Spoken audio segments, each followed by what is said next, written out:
Here's what Dr. David Gushee, author and professor of Christian ethics at Mercer University, had to say about my upcoming book, The Edge of the Inside, releasing March 31st. Quote, "A striking memoir of a former evangelical machine pastor pushed out of the center of that world and to the very edges, not just of church, but of Christian faith, spirituality, and theology. An elegant book, The Edge of the Inside, could become a post-evangelical classic. Highly recommended," end quote. If you'd like to read a copy before it comes out, we'd love to have you join our book launch team. You can find out more at edgeoftheinside.com or at the link in the show notes. Welcome to another episode of Cabernet and Pray, where we sip the wine and we stir the faith. And today we are doing some stirring of that faith. We've got my friend Collin Packer, and just an incredible conversation that gets into so many things about the church and conversations that the church needs to have. Collin is the director of strategic development for LTR Ministries, which is an organization that engages white Christians in the ministry of reconciliation and justice. He was a lead pastor for 13 years in churches in Denver and Dallas. He was a communications director for a Texas state representative in 2023. And now he works at the intersection of faith and the public square as an advocate for racial and social justice. He has been married for 21 years to Holly, and they have 3 kids together, and just a gem of a friend. I've known him for a number of years now, and I was so excited to be able to get his perspective on this episode. This is episode 67, Faith and the Public Square.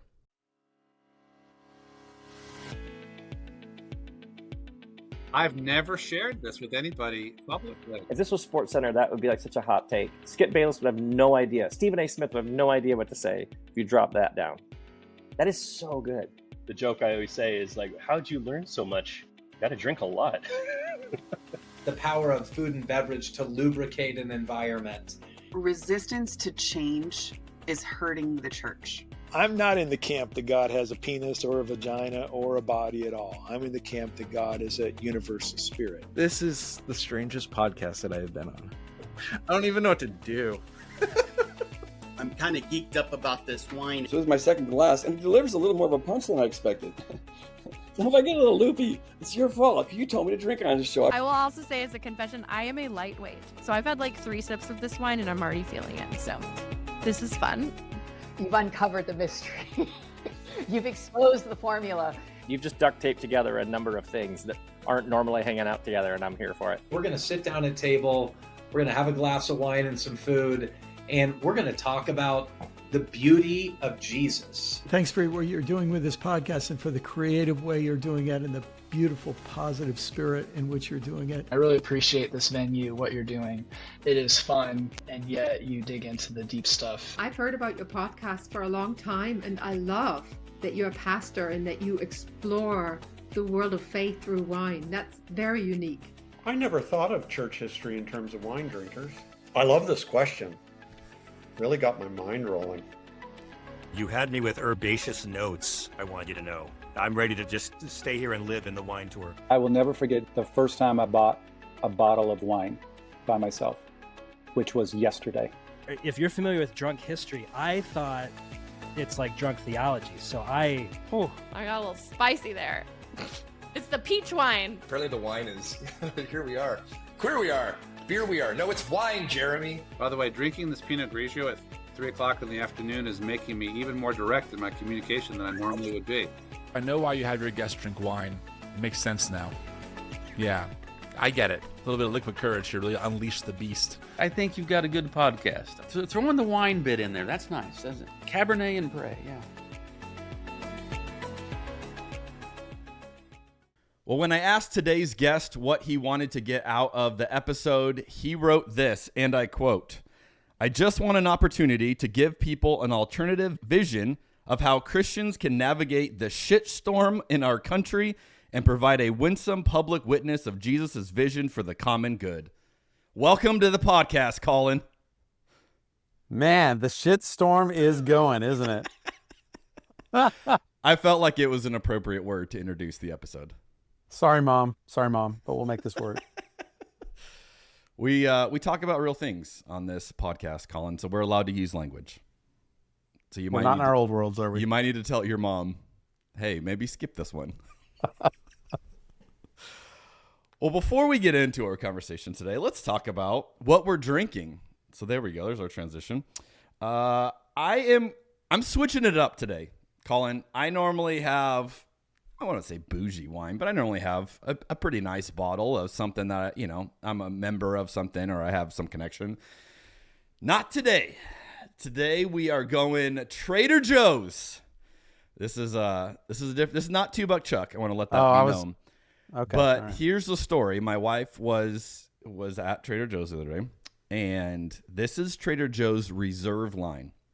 And I don't know if she watched a TikTok video or talked to an employee, but somehow got it in her head that the Reserve line was actually like this steal of a deal. And so she brought it home to me. He's like, hey, I want you to try this. So I was like, okay, not my normal bottle that I'm drinking, admittedly. But we'll try it. This is a Bordeaux blend, which if you've listened to episodes before, I've gone off on how much I love Bordeaux blends. And so here's what I'm going to say. It's actually not bad. It's not a bad daily drinker. Just go to what I noticed about it compared to what I think of a Bordeaux blend.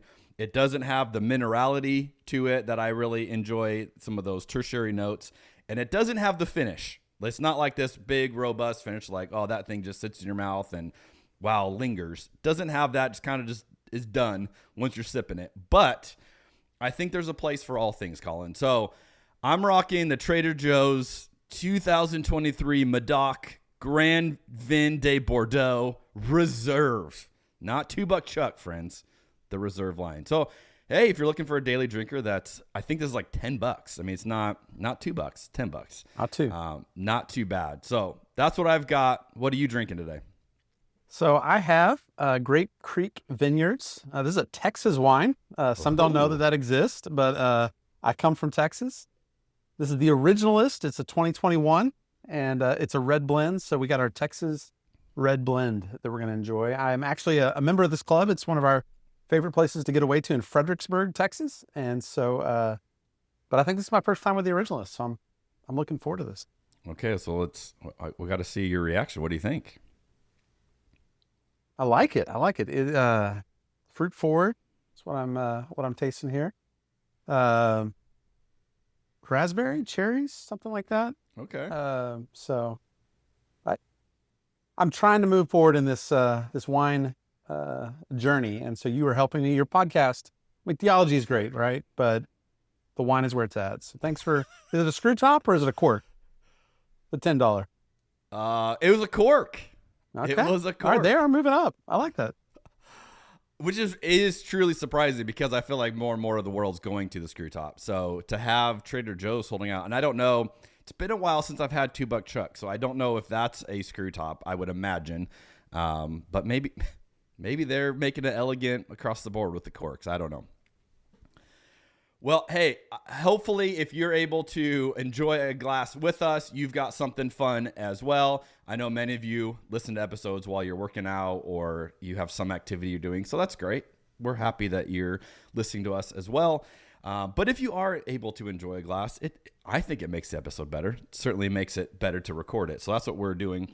Now, Collin is a regular listener to the pod, so he knows this next question's probably coming.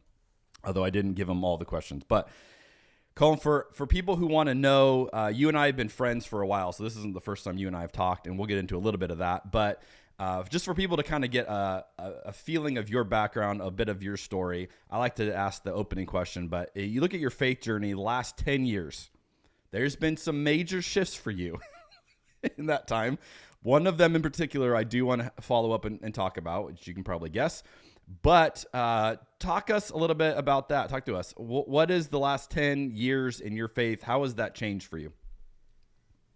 So I was thinking 10 years ago, right? 2016, everyone's sharing their 10-year pictures back on social media and all this. And I haven't done that, but I mean, a lot has changed in 10 years in our world. I was a pastor at the time. I was a lead pastor for a church here in Texas. And if anyone is familiar with the background, Churches of Christ is actually my background. And so I think Malcolm Gladwell refers to us as the fundamentalists of the fundamentalists. So there is a badge of honor.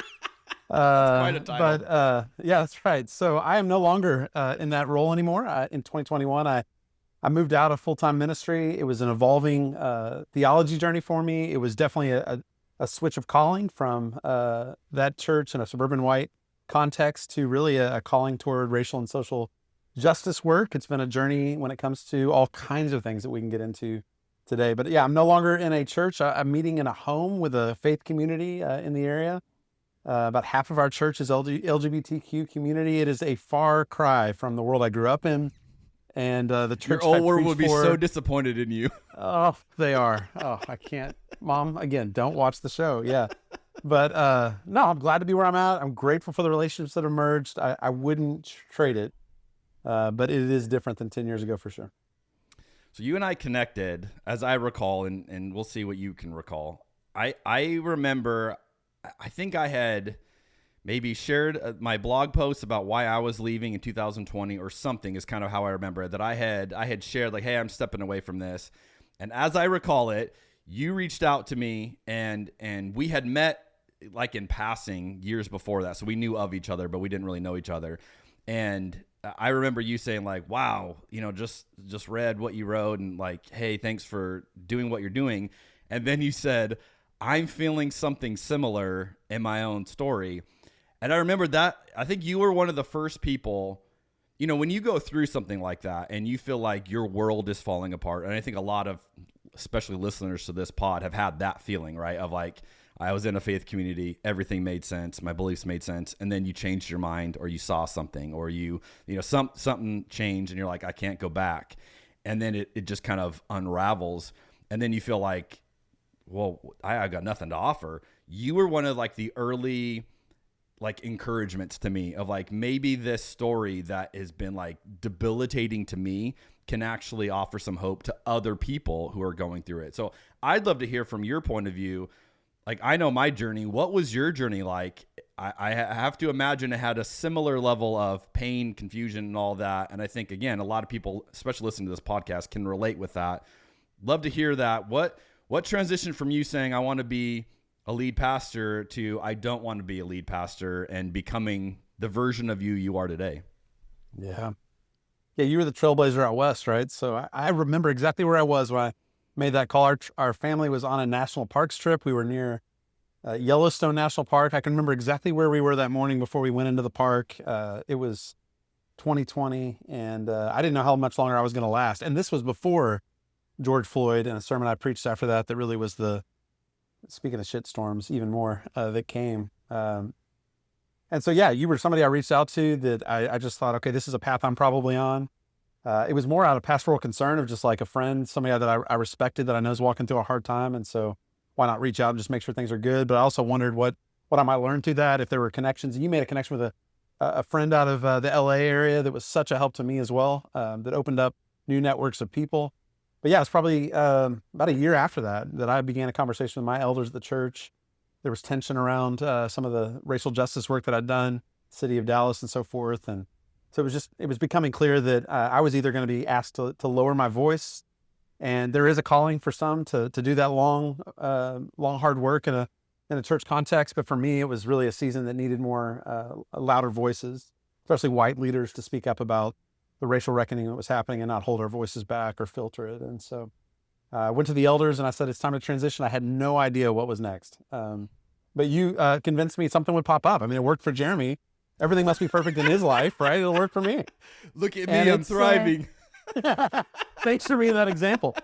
So many of us are on the same journey. Thanks to you, Jeremy. Yeah. And it's been a journey, right? I mean, for the last 5 years now, I've been in 4 different jobs. I've never passed the 12-month mark. And finally, current role I'm in right now looks like we're going to get there. Maybe my bosses won't watch this role, and that'll help me too. But you're doing it, Collin. You're doing it. This is actually the first job I feel like I'm there, and it took some healing to do what I'm doing right now, which I'm sure talk about as we go through it. But I'm back speaking to white churches. I'm just not worshiping in that same space and finding freedom and new faith community, new friends. But yeah, you were a catalyst for that. You were helpful in connecting me with others. The podcast has been helpful to continue those conversations and just listen in. So I'm glad to be a long-time listener, first-time caller kind of thing, right? That's beautiful. Okay, so let's talk about, from your point of view, because I love that you said louder voice and softer voice, or, quieter voice, because that is exactly what it was for me. It's exactly what it was for you of, hey, you can be here. You just can't say the things you're saying, and there is a personality of a pastor that's fine with that. It's like, oh, cool. I'll just dial it down a little bit. I want to shepherd everybody, and they're fine. For guys like you and I, and for probably many people listening to the podcast, that's not their personality. They're like, no, things are not the way they should be. We should be able to call it out. We should be able to talk about it. Why do you think that is such a conversation that so many churches don't want to have? And I'm curious, because you say now you still talk to these churches, but you're not worshiping there. Why is it you have to sometimes step out, do you think, before you can actually say the things you need to say? Yeah, I don't think I understood what ministry was really about. My dad was in ministry. I know your dad was too. I mean, this PK journey, you'd think we would have picked up something along the way to know this may not be the right word. We should have been a little bit smarter about it. I mean, our dad lied to us, let's be honest. And I appreciate that. I have much less harm in my life as a PK than others do, because I just didn't know all there was, but it led me into a career that I had no idea about. So what I remember was going to conferences and hearing these prophetic sermons when I was in school. And I'm like, if that's what preaching is, I think that's what I'm called to do. And so I realized when you preach every week, that's not exactly the preaching you do in your home congregation. When you start to bring that conference preaching, that prophetic preaching to your local congregation, they're going to get tired of it. That rubber band's going to stretch too much. It's going to break, and people are going to challenge you. And you've heard it like I have. We just need to keep politics out of the pulpit. That race stuff, I mean, that's just too difficult. So leave that in other spaces, write a book. But this is not the place for it to preach on it. So yeah, I'm actually trying to imagine right now, and I'd love for the conversation to go this way, thinking about the shitstorm right now, thinking about the response of churches. Certainly we have the civil rights movement to look back on, but the confessing church is a place I've thought a lot about. And I often wonder, what if there was a place for not just the Bonhoeffers of the world that were going to, sacrifice their lives potentially for this, the confessing church, the Pastors Emergency League, but who are those German Lutheran pastors that if they'd been given a space to work within subversively, to continue as part of that, might have at one point spoken up when the moment was needed, might have put chips away and put capital away. But it's really hard when you put that capital away. When you have a mortgage, it is really difficult to get up and say the things that you feel like you're called to say. And I have those conversations all the time, still with pastors, that they're like Nicodemus at night conversations, not to compare myself with Jesus, but they don't know who else to go with. And so they talk to the crazy guy that got fired, and they say, how do I do this? How do I manage those conversations in my church? And I want to be helpful to those pastors. I think there is a place for it, but we also need some voices that are going to be loud and are going to be clear.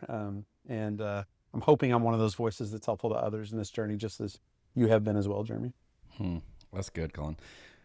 Okay, so let's elaborate on that. Let's talk about, because I think there are a lot of pastors who are showing up week after week. They're preaching. They're trying to be faithful. They're trying to, the analogy that has been explained to me, and I think the analogy works in a lot of ways, is that, leading a church is like running a merry-go-round.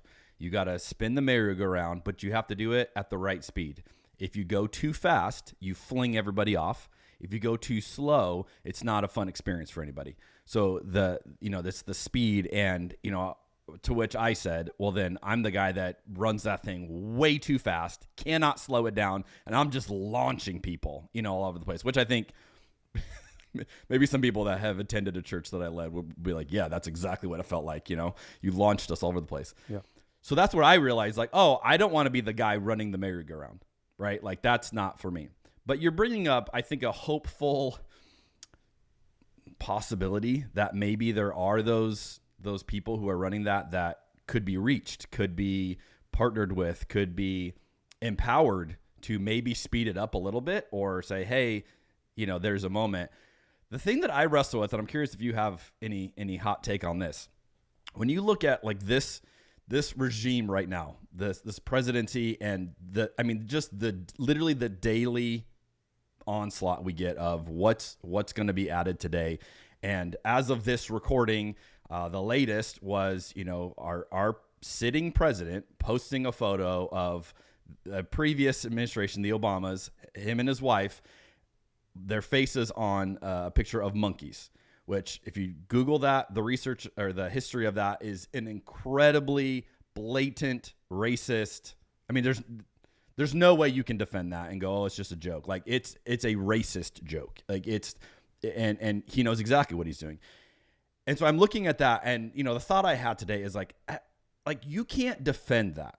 And I think early on people were like, yeah, but it's about the babies, or it's about, there was something to defend.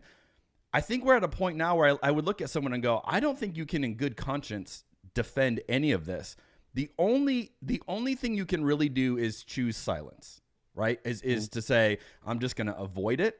I'm not going to talk about it. And that whole idea of like, I'm just going to preach Jesus. Like, I'm just going to, and I think they do that. There are pastors, I think, do that with a good heart. There's also ones that do it out of cowardice. Like, let's call it what it is. I have to pay my mortgage. I'm afraid of, what people would say to me, or the emails I would get, or, there's conflict there.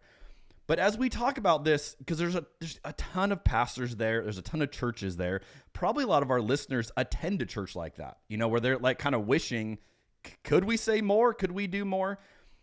How do we reach that person? How do we get them to speed up the merry-go-round? What do you think can, when you see everything going like, okay, now, like, I mean, I struggle with, if you've got to this point and none of it has been enough for you, I don't know what could be enough. Like, that's where I think kind of give into despair. So speak some hope to me today, Collin. What is it that we can look at and go, hey, maybe we can appeal to this, or maybe this might work? What have you found? Here I am. I'm the guy being asked for hope. It's like every time Christian Dume gets interviewed, that's the question at the end. Every time Ta-Nehisi Coates gets interviewed, that's the question at the end. I don't know what kind of hope to offer, but it is the work that I'm setting out to do. And if I'm not willing to go into those spaces and offer that possibility, then I need to go do something else. And so, I'm grateful for the space I get to live in myself, to be able to speak boldly. But I'm trying to imagine that space right now for those that, whatever it is, whether it's the mortgage or it's trying to hold their church together, there's a lot of good there. I've talked to pastors just the last few weeks that have said, I always imagined I would be the Bonhoeffer. Like, I would be the one who would be willing to sacrifice my life. But I've got a diverse church. There's some good things that are happening. I just don't want to blow this thing up on my watch. And so I'm trying to imagine if it is good, goodwill, right? That's being asked there. If they're being honest about what that is. What is the way that you bring courage to those people and not have them continue to be radicalized by silence in those communities that they're going to go to when they know, Collin's not somebody I can talk to walk through this. At the same time, if you don't have a red line, and a red line that's communicated to people that have spoken out, then you're just putting chips away and you're never going to end up doing anything. So there has to be, on both sides, right? There can't be disdain and disgust that doesn't allow for people to do things in different ways in different spaces. At the same time, today would be one of those days. You talked about that incident today, and I'm watching some voices speak out that I haven't before. I hope this is one of those moments. When this show comes out, my guess is we'll forget about this because it'll be the next thing that's on the merry-go-round in this administration. But there has to be a red line. There has to be something that when that happens, and I don't know how you haven't had the red line yet. I don't know how you can get to this point, and that is still a red line. It's further out there. But if we're going to have a hope of a tipping point, it's going to be those early adopters that are going to speak out. But at some point, there's going to have to be that middle ground, those people in the middle. I've heard the stat recently from those that are talking about how do you take down an authoritarian regime when it comes to a nonviolent resistance. And the numbers that are there are 3.5% of the population that need to step up and be in the streets to somehow nonviolently resist that move. That sounds like such a small number, but that gives me some hope. Because the thought is, if 3.5% of our people are out there, right? We saw Minneapolis recently. I think we're getting close to those figures in some cities in Minneapolis. If we can get to that 3.5% mark, all those people who are silent all of a sudden feel the need to move in. And we saw that in 2020. It was a blip on the radar. It wasn't as committed as it needed to be. But those people are there. The people with black squares, they're watching. They're in that middle ground. And my hope is this can be a moment in the midst of this administration. We don't know what's ahead, but it is a time that we've got to make sure we're not casting everyone out of our circles and saying, okay, now's the time. Are you ready to speak up? It's time for that red line to be crossed and for you to join this. If you've been building chips, now's the time to spend them. It's time to get out there. And so that's the hope I have. I'm trying to do things better than I knew how to. I think I made some mistakes when I was in ministry that I think our ministry is trying to help others do better. So I think I've got some learning to do to help others, but it's still going to take courage. It's still going to take that risk that you may not be there the next Sunday. It's still going to take the fact that people are going to say some things about you and take you down along the way. But we need people of courage in this moment. I hope that red line is something that those pastors are thinking about. What is the red line? What would be too far? What is it a generation from now my kids are going to ask me about? That's what motivated me, right? It was, if my grandkids are going to ask me about this, I want to be on record. I want to be in the streets when it was right. I want to be naming the right thing and explaining and trying to put on display a kingdom that is far better than the one that I see lived out in our church culture so often. Okay, so interesting on that point, because I've said that line too of like, hey, you know, I want to be faithful to, like, when this story is told, I want to be the idea of like being on the right side of history, or, you know, telling your future generations, like, here's what I said, here's what I did. And I watched someone recently challenge that idea, and I thought this was an intriguing argument. And they said, stop talking about being on the right side of history and stop talking about future generations applauding you. Because what they were saying is, you may need to do something good that future generations won't even understand. And I thought that was an interesting, like, make room to go. History may not even, at the point it's told or whatever, might not even acknowledge what we were doing. But we may need to do something good in this moment that not only is going to be misunderstood in this moment, might be misunderstood by my kids or my grandkids. You know what I mean? And that was just an intriguing idea. What do you think about that? That, like, maybe there's something even messier, even harder than history would play out. Yeah, I mean, even that thought that history will tell the story differently, or one day it'll be, the martyrs will get told in a beautiful way of what's happened. That assumes some kind of like omega point, like movement, that things are progressing and moving to a better place where future generations are getting there. And I'm tired right now, especially in racial justice spaces, of people of a previous generation getting asked the question, well, aren't things better now than what they were? And I'm sorry, when I saw those tiki torches in Charlottesville, I gave up that vision. I realized that, you know, when I see the Nick Fuenteses of the world and others that are gaining adherence with younger generations, younger men in particular, we can't assume that future is going to be the future. And so doing things just for the right reason, because it's the right thing to do, no matter what the cost may be, that ought to be enough. There are going to be some, though, that are going to need those other leverages or things that come along the way. So, yeah, I think it's something to throw out to some to say, hey, this has been an example before. We can talk about how hated Dr. King was in that moment, right? And we want to glamorize him and tell a much mythologized story today. But he's beloved in ways he wasn't. So that hope's there, but it's not a guarantee. And that future hope that things are just moving to a better place, I want to keep that hope as a person that believes in the cross, the resurrection, that God is going to restore all things one day, that's where things are headed. But I have less hope about that than I have in previous moments where I preached so boldly and clearly that there was no doubt that that's where the universe was headed, was the arc of the universe is long, but it bends toward justice in a sense. That's my hope, but it is not a guarantee. It is interesting just listening to you talk about hope. When you're in this space, that is such a fragile commodity, right? You know, you can't give it up. You can't say, hey, I'm going to go into this work and have no hope. At the same time, you know, I resonate with what you said, like, why do I got to give the hope? You know, that's how I feel all the time. Like, every time I get up there, it's like, why do I have to give you hope? And so I do struggle with that of, like, there's days where it's like, I just want to throw the towel in, like, you win, like, it's too much, you know, and I don't know what to do with this.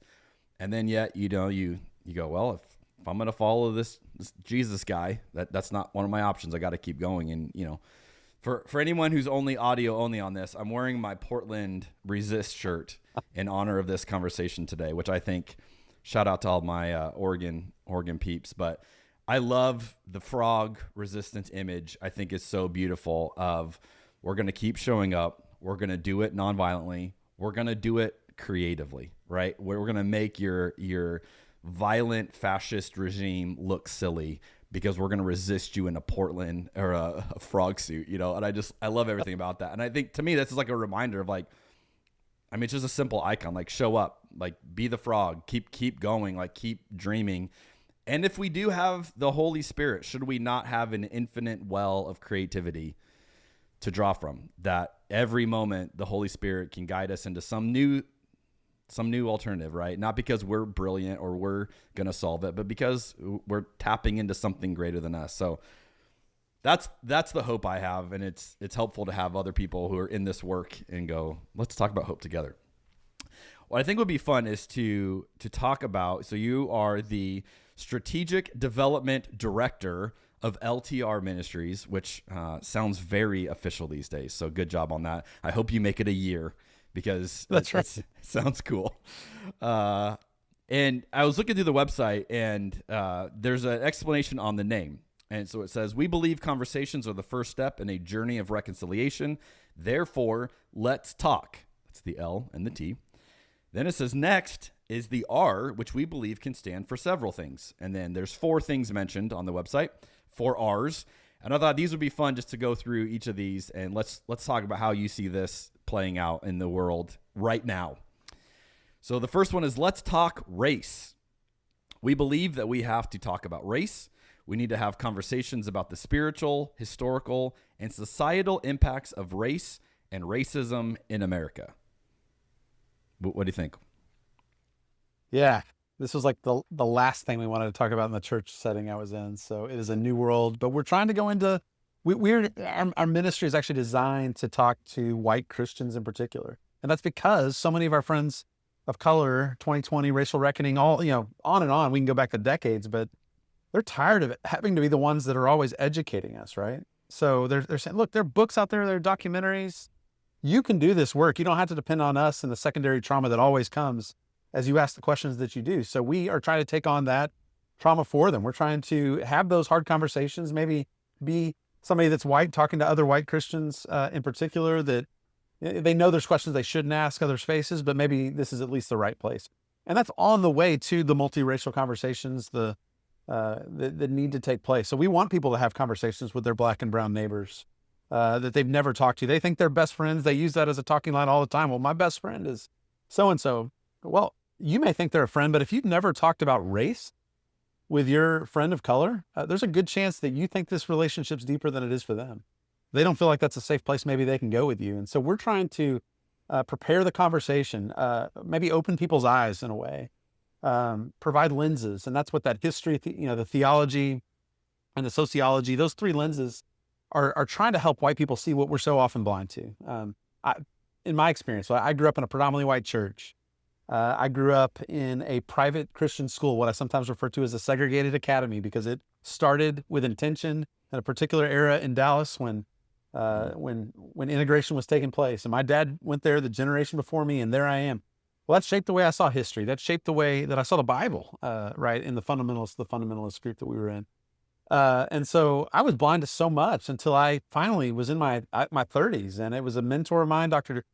Taylor, a professor at the school I went to, who invited me to a racial unity summit. And all of a sudden, I'm uncomfortably trying to talk through race in a way that I'd never been prepared to do. And so I just wanted to be silent. I didn't want to say anything wrong. And that is what we find in so many people, is good-hearted people, but they don't want to talk about it because they know they could be canceled. They know they could say something that would blow up a friendship or a relationship. But we can't hide from this. We got to be able to gain the tools. And that's what we want to do, is not just send you out to do it. We want to prepare you for those conversations so that maybe there's less harm that happens, even though we're not going to do it perfectly, when you do engage those conversations with either church members that may be of different races. Maybe you have a family that's growing diverse in different ways. We're trying to prepare white people for those conversations. These conversations are open to all. And so we do find value when there are people of color that are in these classes and they're able to give personal experience to how this isn't just historical. This has ongoing impact. And so, yeah, let's talk race. We must talk about race. Class is important too, but sometimes we go to the class conversation, we miss how race has been a huge factor in our church's history and still has ongoing effects. We see it on this administration, this president's social media today. I recall, when 2020 and this kind of all really escalated to a different level, the popular thing was, one of the things I got in trouble for was saying Black Lives Matter. I said that in the pulpit, and then I had someone tell me, you're not allowed to say that in the church, and they weren't mad that I was, because I wasn't plugging the organization Black Lives Matter. I was just making a statement. Hey, church, can we acknowledge Black Lives Matter, and they're being threatened right now in a unique way. That was just, to me, that's low-hanging fruit, right? And then I got all this pushback, and then the response was all lives matter, and that became the rhetoric for a while. And I remember sitting down with people, and they truly couldn't understand. Like, why would you say Black Lives Matter? Why would you not say, that Blue Lives Matter, and you don't care about that? And I remember sitting down explaining, no one is born a blue life. That is a job that they chose. And like watching like slowly a light bulb go off of people. Like, so you want to equate someone being treated the way they're treated because of the color of the skin they were born with someone choosing a job that puts them in harm's way, right? Which again, you can acknowledge there's a lot of officers who do really good work and are very courageous. We can make room for that, absolutely. But that's a job they chose, right? Like no one made them do that. So to say that these are the same thing, and to put like where I live, I still see the stickers with the American flag and the blue line through it all the time. I mean, every day I probably see this. And it's just like this reminder to me of like, we are so tone deaf as white people to this conversation. What do you say to the person that maybe even is listening to this episode right now and is like, come on, like this is not a big deal. You guys are making it a big deal and truly doesn't see why we need to talk about race. What have you learned to like help people maybe take that step out to go, no, it's a bigger deal than you think it is? Yeah. I think back to the same sermon I preached, and I talked about Black Lives Matter. I get the same pushback of, are you saying the organization, here's what that organization believes? And it was a principle of value that seems so obvious to me, but if it isn't obvious to everyone, it wasn't probably for me at one point. And so I have to be aware of that and be persuasive, invite people into conversations that can open their eyes a bit. That's what we do. But I remember giving the analogy at the time of like, okay, this all lives matter type stuff. Like if there's a fire in a neighborhood, right? And there's a house that's on fire and, the fire department comes out, tries to put that blaze out. It would be bizarre for someone to come outside their house and say, why are you putting water on this house? That doesn't make any sense. We have a whole neighborhood that needs water, that needs support. Well, the house is on fire right now. Like it is time to take care of that matter right then. And then we can talk about something larger. And really it's going to help your house not catch on fire if we put this out first. It actually has benefit for all those who are around it. Which is a great point to add to someone. Like if you think your house isn't connected to that house, you're living in a delusion. Yeah, I think about Jesus in the Beatitudes, right? About blessed are all these different groups he speaks to. I'm just imagining like in that crowd, like something the same way that we heard after our sermon going up to Jesus saying, the poor in spirit, Jesus, don't you mean blessed are all people? Like that's the blessing we want to pronounce. I thought everybody, all people are blessed. And it's like that's an amazing application of that. There's a point that he's trying to make with a particular group of people that he's healed in chapter 4 that are there on that mountain. They've been ostracized. They've been out of community, and he's trying to speak a word to a particular audience, a particular group of people who did not feel blessed in that moment. This morning, I was down at the Dallas ICE field office. It's a place that I found where a clergy group in Dallas is doing work of clergy accompaniment. We have Latino organizers that are down there. They're doing incredible work for people that are coming for what are just their normal appointments. And that same point that you made about the blue lives, I mean, we want to maintain the humanity of everyone who are there. We pray for the souls of the ICE officers because what they're doing is putting their souls in danger, right? There's a dehumanizing effect to what they're being trained to do and what they're doing every day. They got to make a living, but it is doing something to them.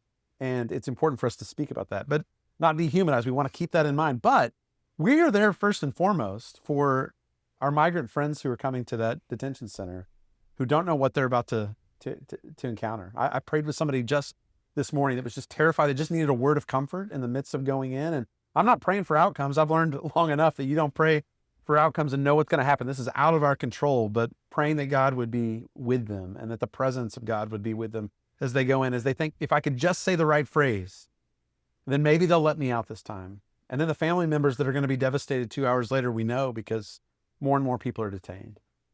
But there's a difference between being an immigrant in this country and taking a $50,000 bonus and going to work for an organization. That's a different identity. It's one you choose. And so our solidarity in this moment looks like standing alongside while also seeking not to dehumanize. And there have been plenty of justice movements that have been able to do those two things, to name where the problem is, to put the fire out in the house where it is right now, to name where the systemic injustice is. And race is just one of those many things that we have to pay attention to and talk about. That's so good. Why do you think we're not hearing as much all lives matter right now? That's a great question. I don't have an answer to that. I haven't heard that phrase in a real long time. Maybe it is because we stopped saying Black Lives Matter is the problem or Brown Lives Matter. So maybe my wife brought that up to me the other day, and I thought, that's interesting. We don't say that anymore. And it's not because they're suddenly not, those houses aren't on fire anymore. But, you know, I think the pieces of the game have been rearranged in such a way that the whole narrative is different now. The whole conversation is different now. Who's in power? Who's, you know, and yeah, it's just very interesting when you have all these phrases that were so heated, so much a part of so many conversations, and then you watch how they age, you know, how they play out. And I think that. Does anyone remember CRT? I don't even remember what the letters stand for anymore, right? No one brings that up. See, that's I haven't thought about that in a while. That's a fascinating, critical race theory. Haven't thought about that. Haven't heard that in a while.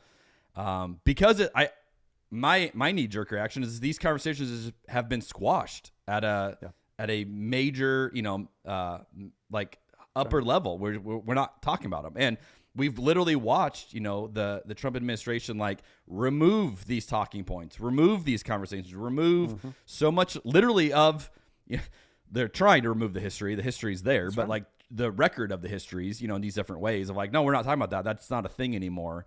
And it is wild to be a part of it. Because then you go, oh, how do you keep doing the work when the conversation keeps changing?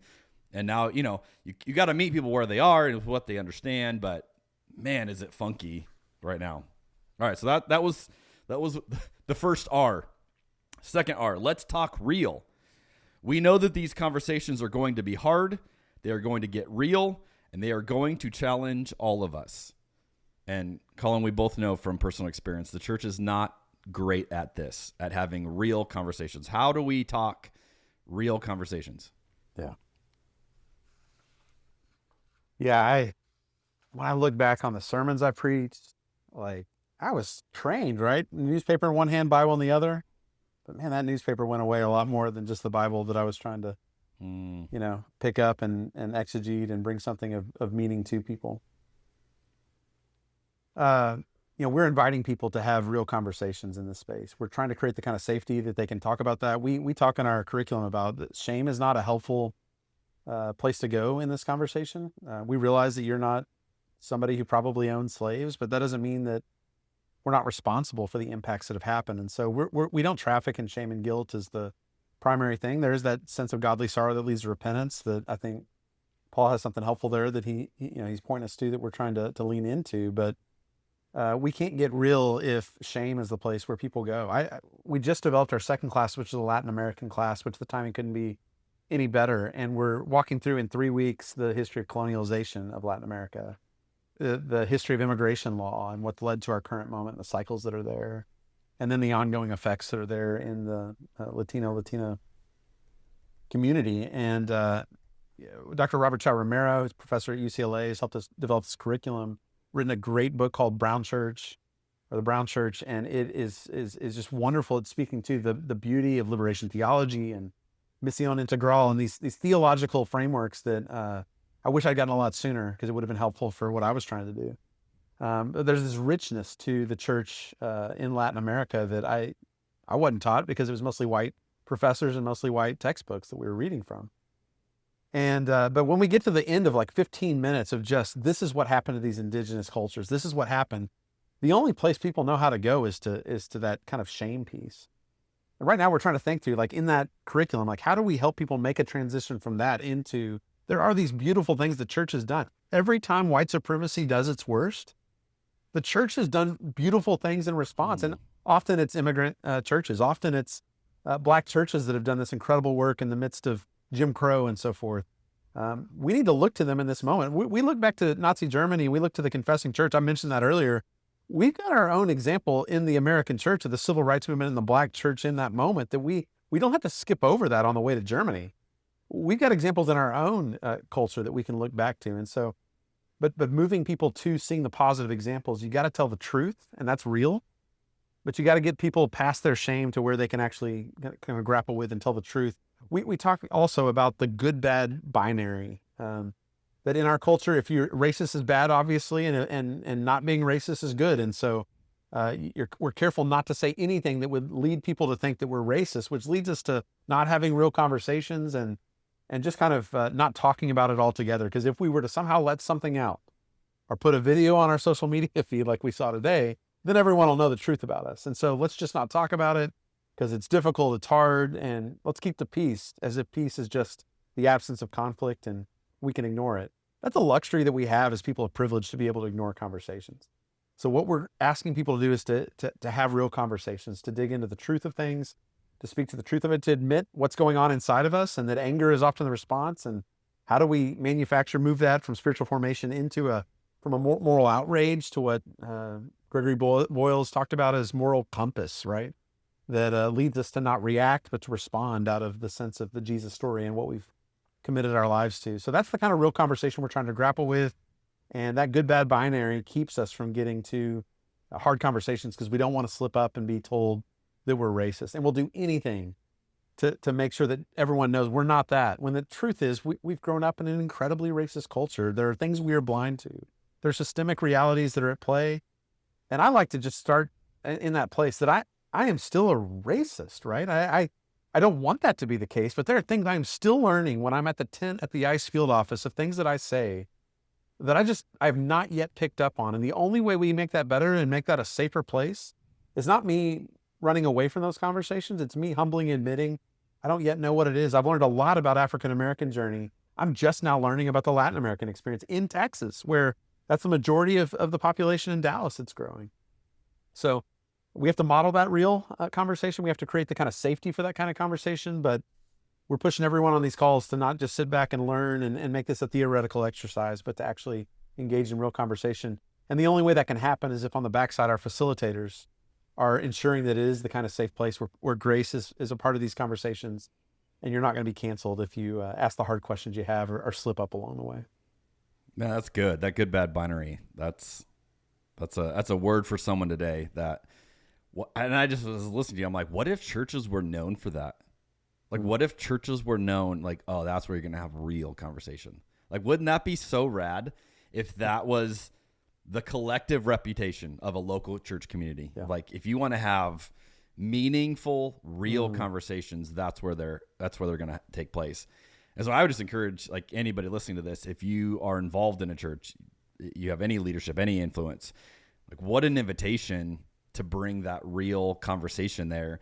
And, as I'm listening to you, the word that sticks out to me is curiosity. Like, are we curious to understand things that we don't understand?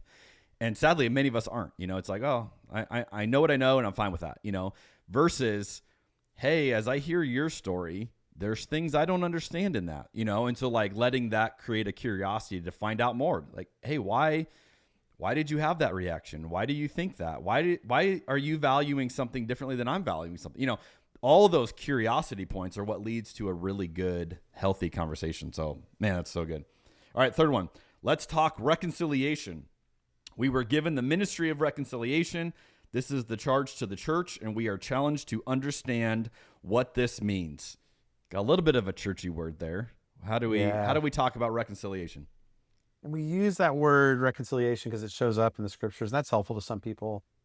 But man, my friends of color have said, really, is it reconciliation or is it conciliation? Like, to reconcile means it was once the way it should be, that those relationships were together. But conciliation admits it's never really been in that place. We're doing this for the first time. This is cutting edge word. So it fits the R scheme.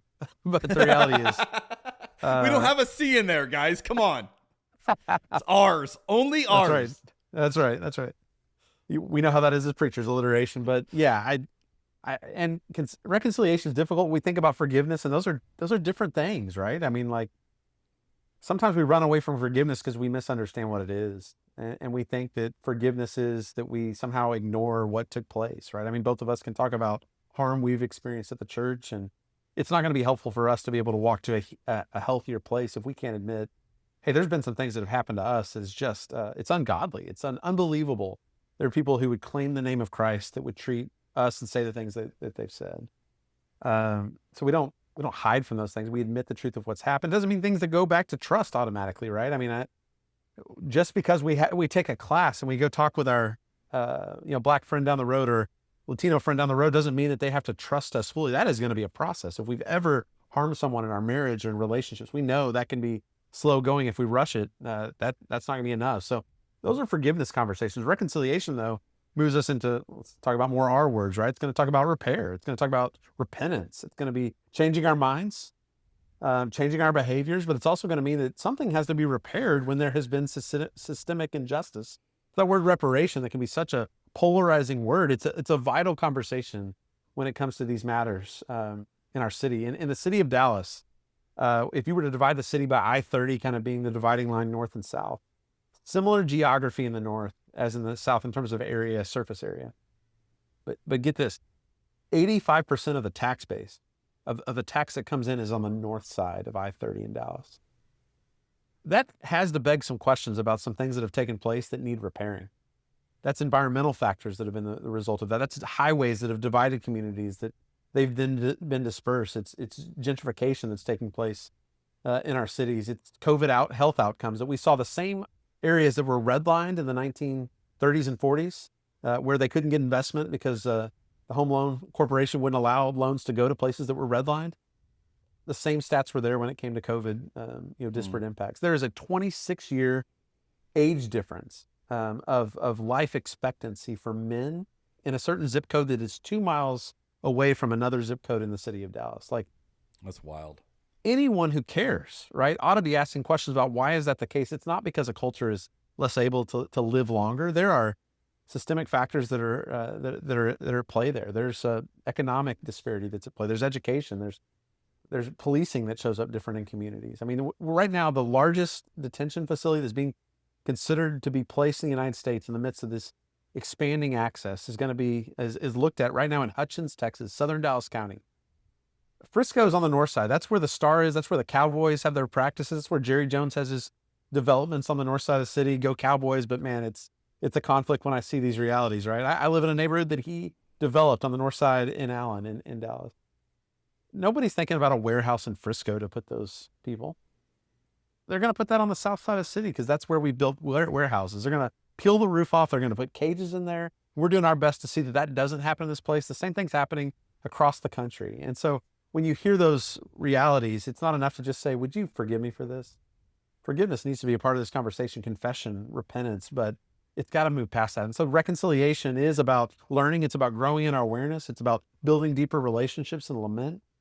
But if we don't ever get to that question of what needs to be repaired, then it's just cheap forgiveness. It's cheap grace, in the words of other writers like Bonhoeffer that have spoken to this before. So yeah, it's not where we start, but it is definitely a part of where things need to go when it comes to the Christians and the churches that we're engaged in this conversation. That's so good. Fourth one is let's talk regarding. There are subjects, I can't even say this with a straight face. There are subjects that have become taboo in the church to discuss. Have you found that to be true, Collin? Wow. How do we have meaningful, nuanced, helpful conversations about these topics?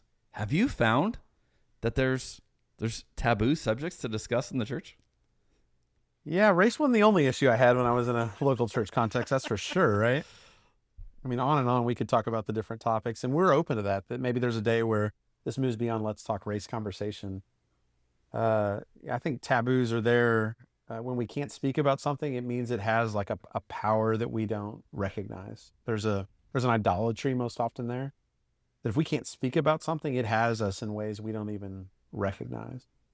So we're beginning this conversation about race. David and Shelley started this ministry.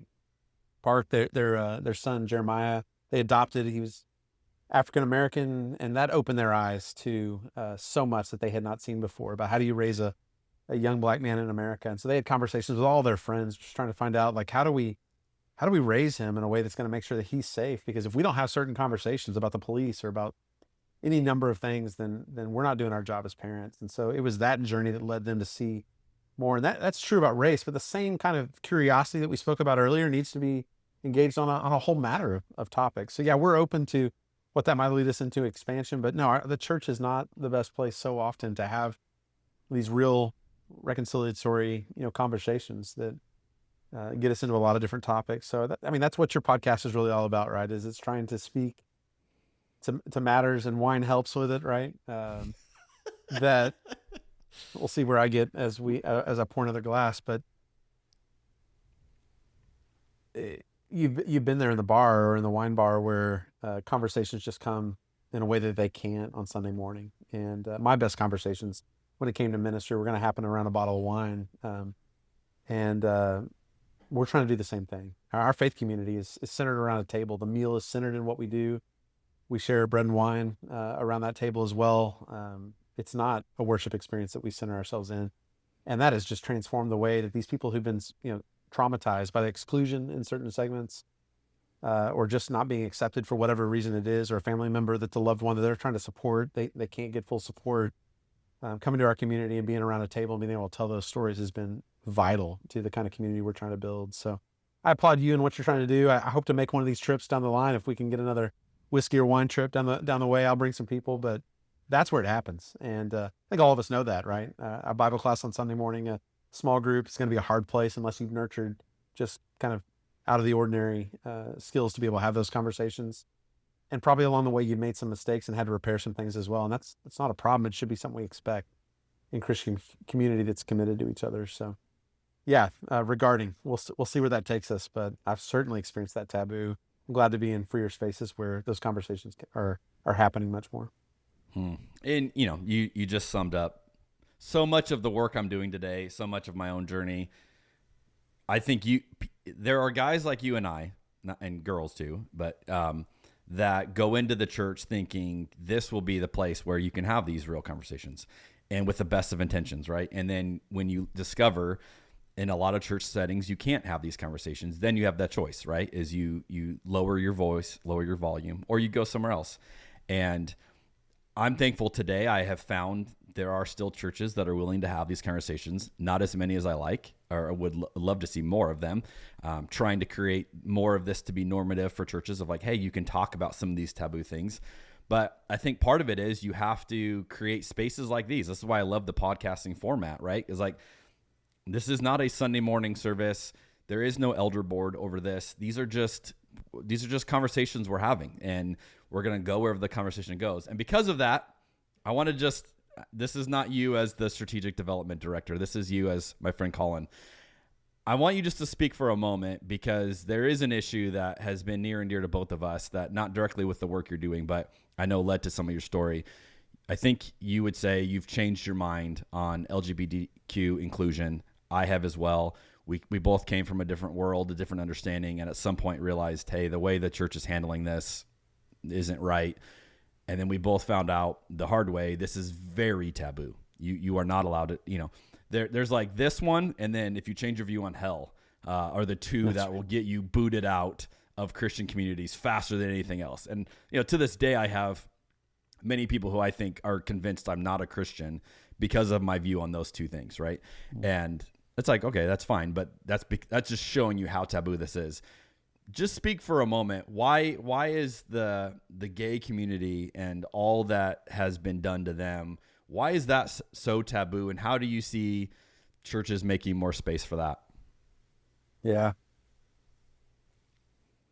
Where to go on that, right? Like, our community, we have a faith community of probably, 50 people that kind of come around our space from time to time. It's rarely that on a regular Sunday evening when we meet together in a home.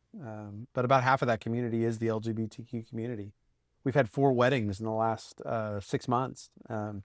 And these were individuals that grew up in evangelical spaces. Many of them spoke against homosexuality or same-sex attraction as they might have spoken about it in the past, but they recognized at some point that this is my identity, this is who I am. These are people that are following Jesus. They were leading Bible studies in mega churches in the Dallas area. Some of them were executive assistants for senior pastors that you've seen on social media. And when this came out, it was one of the only issues that would have ensured that as soon as they recognized that, as soon as they admitted that was where they are, and that they weren't going to be side B, they weren't going to be out of relationships and trying to remain celibate, that was the end of it. Your job's done. Mm-hmm. And I could tell those stories. It's not mine to tell, right? It's their story to tell. But to be a space that they can come as they're trying to sort through all that when they were going to go to the justice of the peace and get married because their family might not show up. And now we're able to throw them wedding showers. And then they decide maybe there are people that would actually be there at the wedding if we were to host that. And the ways they, like, in Jesus-centered ways, fruit of the Spirit ways, are having conversations with people that will not show up to their wedding, or they will show up and they're going to be problems at their wedding. And they're having curious, confessional, humble conversations with their loved ones. They're representing Jesus in a far better way than so many that I've seen in churches, and the ones that they're engaging with ever have. The staffs that kick them out, even though they've done great work in graphic design or in worship ministry, whatever it may be.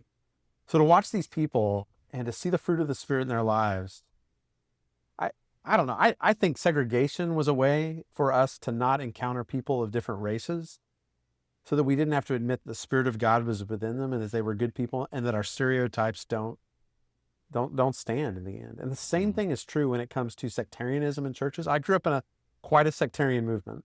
It was the Baptists we were nervous about, the Southern Baptists, if you can believe that. Those liberals. And those liberals, they didn't take communion every Sunday. They had instruments.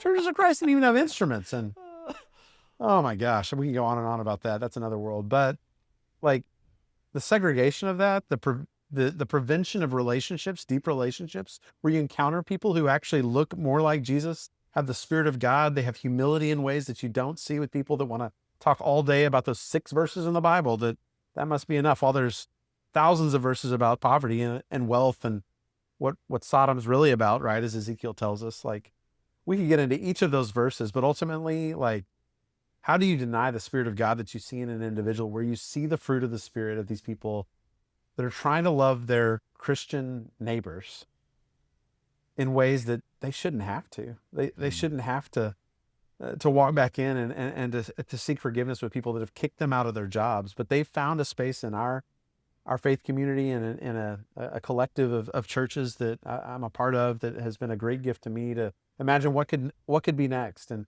I know there's a lot of reason not to leave your faith community. There's a lot of people right now that are listening to the show that they're still in that mega church. They're still in that space they grew up in, and they're scared of what that might mean. Maybe they're raising kids and they're wondering, man, if we don't have the children's ministry, the youth ministry, like, how are they going to find friendships? They're going to be the kind of, there is hope on the other side. Speaking about hope, like, we have 5 churches in the Dallas area. We live in Dallas, which is an area where this can happen. In other places that may not be the case, but we have an area youth ministry with these small churches that can't host a youth ministry on their own, but we have similar values. And our kids are so protective about the people they invite into the space, because they know that their non-binary friends and their gay friends and their transgender friends, they need a safe space they can show up. So just because they have a friend at school that may be Christian, that doesn't mean that's necessarily going to be the space that they need to be, because they are protective of this inclusion that we try to host in our spaces. To see our kids nurture that is an incredible thing. So yeah, my youngest kid may not know the books of the Bible and the song that I learned growing up in the same way. I'll work on that one of these nights ahead. But what I do love is the relationships that have formed on the other side. The way that they're seeing my youngest daughter was going to summer camp at the university I went to school at in West Texas. And I mean, I'm 4th generation, they would be 5th generation. There's every assumption they would go there. My grandfather was the chairman of the board of that university. My dad was the chairman of the board of that university. I'm not going to be, for obvious reasons that we've talked about here, but they go to summer camp, and I'm more nervous of them to be at that summer camp than I am with this church that has half of our community being LGBTQ people, because I know the Spirit of Christ is going to be found here, and I'm just nervous of whether that'll be the case where they go. And so, man, I can't encourage enough curiosity, but also get outside of your circles. Move outside of the fear of, if I'm not here, there may not be something for me. There are people that are longing for the kind of safety that you can provide. And there's all kinds of curiosity and learning you're going to find, and you're going to disrupt all those stereotypes that you learned growing up if you'll move into those new spaces. So whether it's a wine tour with Jeremy or it's a faith community you've never stepped into, do it. Like, take that step this month. This is Black History Month. I hear Black churches say, come join us. I know that can be nervous. You may think you're intruding on other space, but that's one of the best things you can do in this race conversation. Put yourself under a leader of color. Find out the fact that they have incredible preachers that are speaking to this moment in a way that many white churches I see are not. I'm preaching right now in more Black churches than I'm white churches, partly because I've been leading in this conversation. I've never been more received. I've never been more welcomed and thanked for being willing to enter in and to tell the truth. And that seat's there for you as well. Maybe it's just this month, maybe, or in a month to come, you're going to go and visit a church. I mean, they may be wary about you, wondering what you're there for, but it doesn't take long for them to bring that wall down if you're truly curious and humble. So yeah, I couldn't encourage more just that breaking of stereotypes and moving outside of the spaces that you may feel safe in that are really not safe for so many people and may not be for you and your kids as much as you think they are. That's a word today, Collin. Man, that's good. All right, we're going to transition now. We're going to do our rapid fire questions. We'll see how your answers compare with everybody else. We'll start with some wine questions.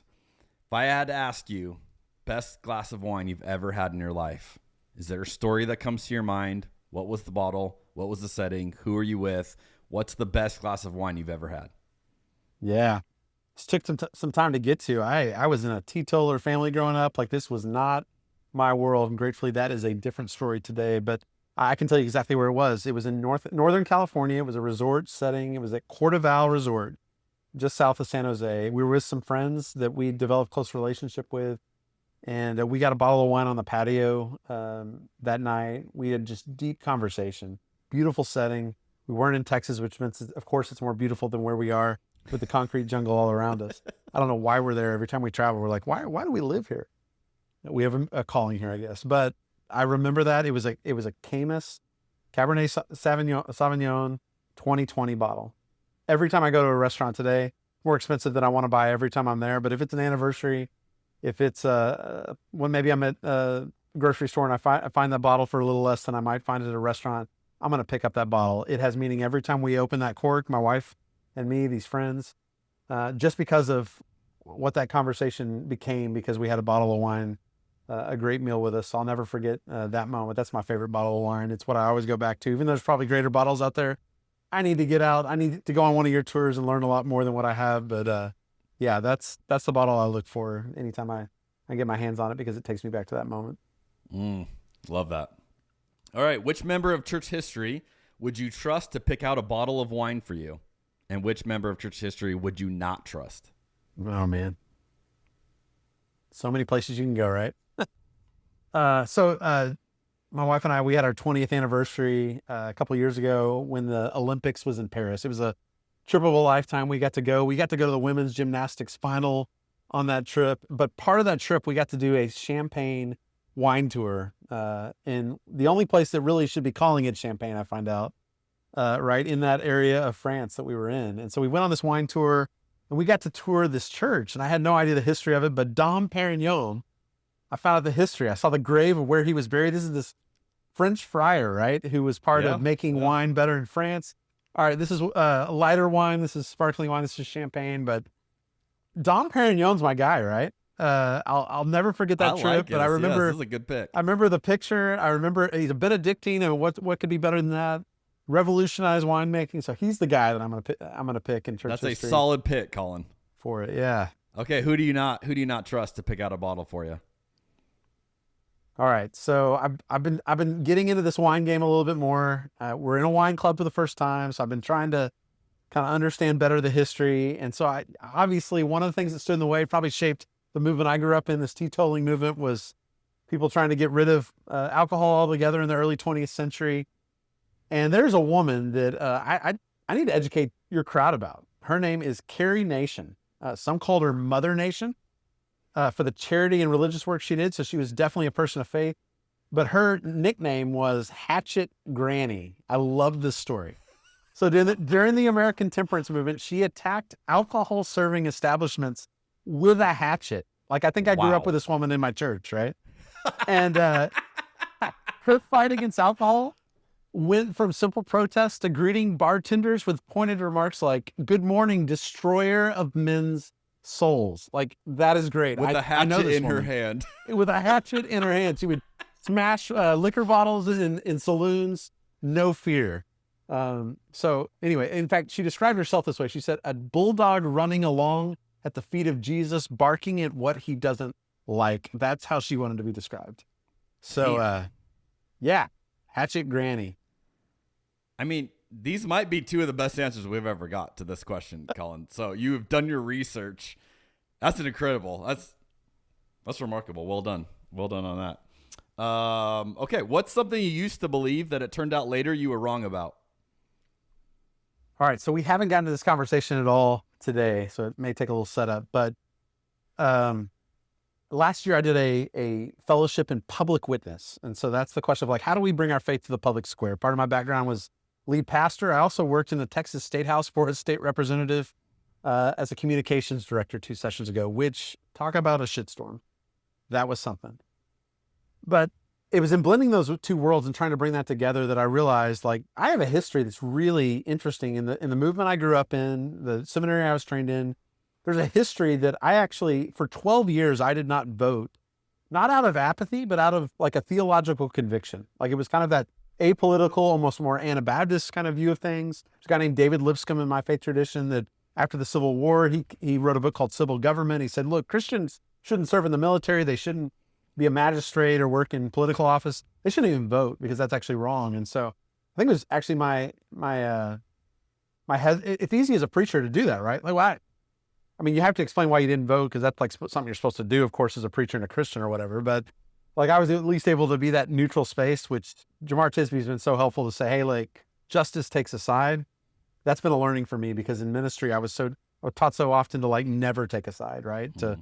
To keep it out of the pulpit. But for me, I didn't vote for 12 years out of theological conviction. It was after the 2016 election that I decided I've got to change this. And it was my friends of color that were so gracious to say, you know, Collin, I wonder if maybe you think you've washed your hands and you're clean of this because you don't vote. Like, you're not. You have a history you need to dig into. That seminary that taught you all this, like, there's some privilege that probably leads them to think that the luxury of being able to just opt out of this system is going to be to their benefit, but they can act like they're not, their hands aren't dirty. So I got my hands dirty in 2017 and ended up in the State House in a way I never imagined. So I'm still sorting through that journey of like, how do you engage politically in a way that's not helpful from partisanship? And that's not helpful in churches. But the kingdom of God, like the message of Jesus is a political vision, right? It is an alternative vision to the ways of the world.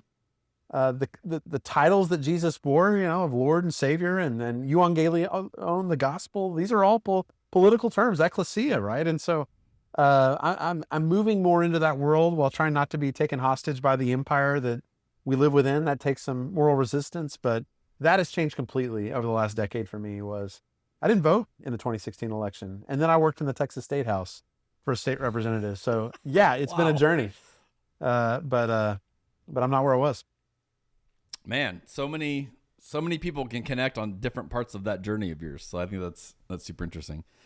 What do you see as like the main issue facing Christianity in America today? Yeah, where do you start? There's so many different ways we could go. So there was a shooting that took place in El Paso, Texas. I was on a pilgrimage recently to El Paso, Juarez. Incredible journey, getting to talk with migrants who were stuck on the other side of the border. But there was a shooting that took place at the Walmart in El Paso. It's actually the most casualties of any mass shooting in modern American history. And the guy who perpetrated that shooting left from my neighborhood in Allen, Texas. And he didn't want to do it locally because he thought he might know someone and harm someone. So he goes to a place. He was all caught up in the great replacement theory, right? This theory that whites are being replaced and votes are being changed as a result of all these immigrants that are being invited in. We have this fear of scarcity as white people that's all around us, and it's shaping us in some very violent ways. It's shaping us in some very unchristian ways to respond in this cultural moment.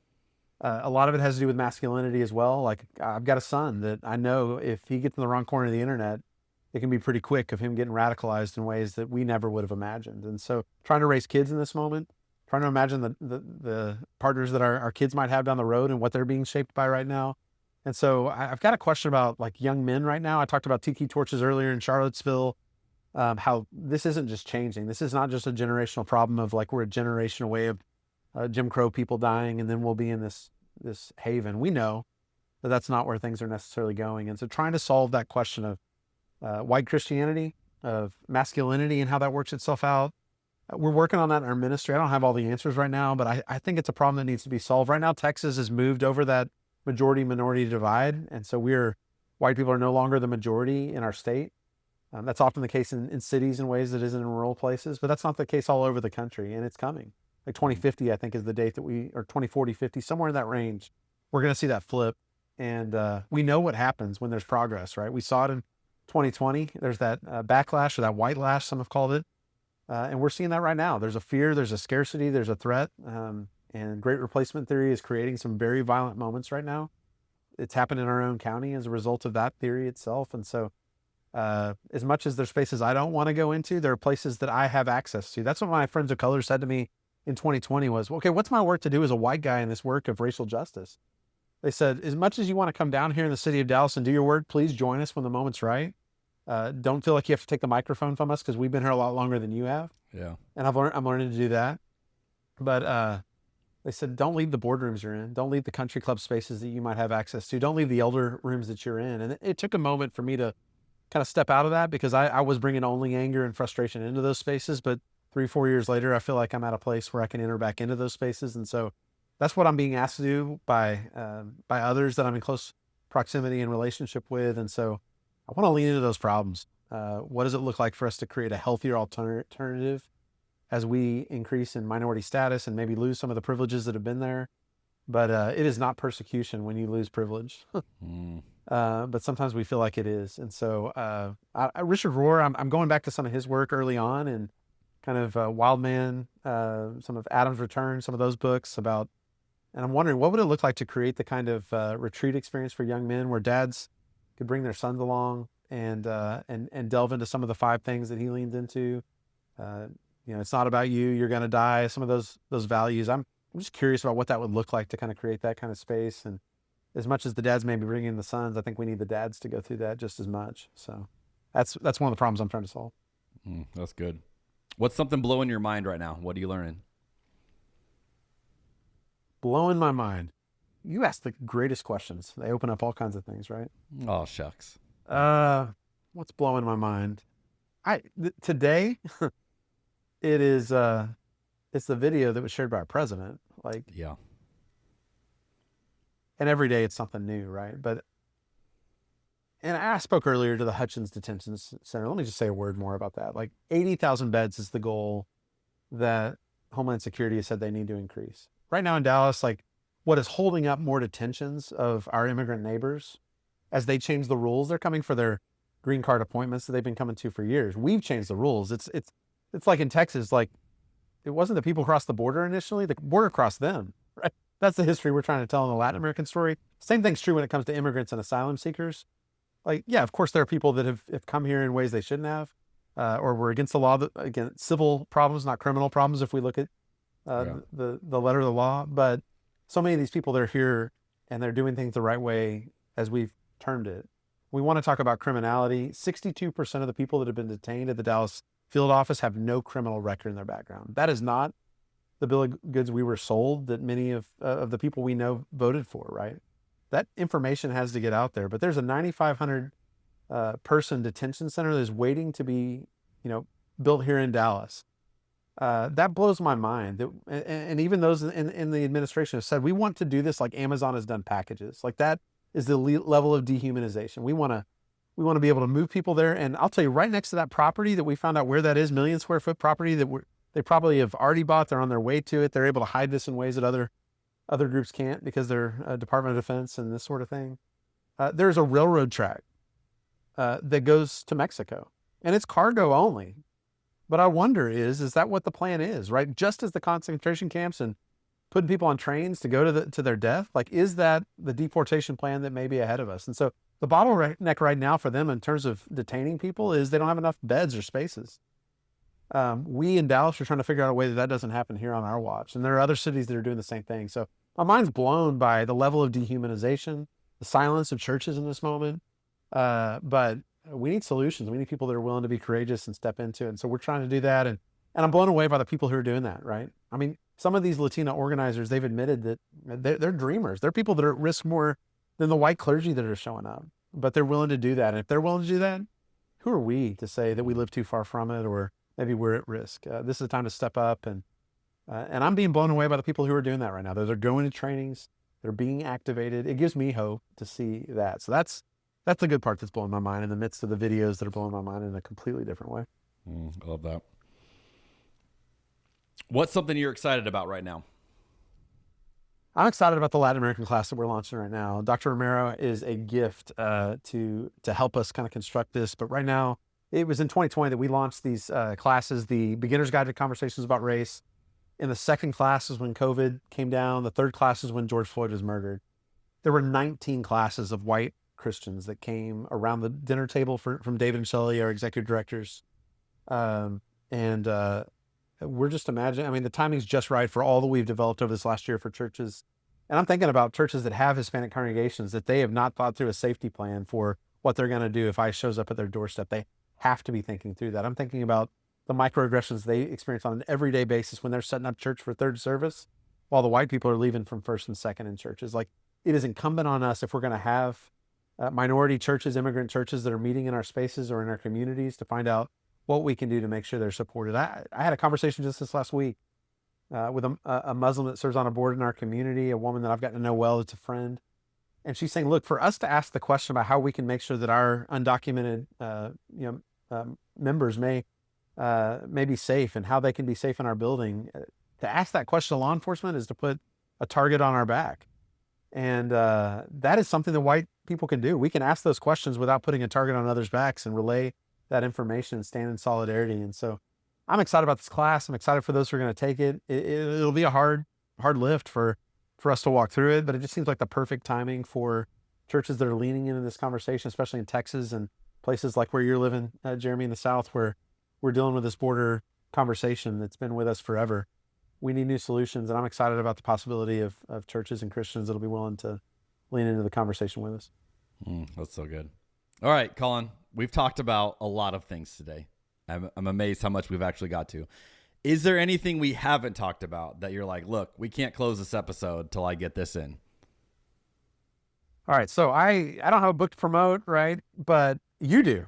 And so I wanted to offer you this short window to say, like, why should I be interested in your book, Jeremy?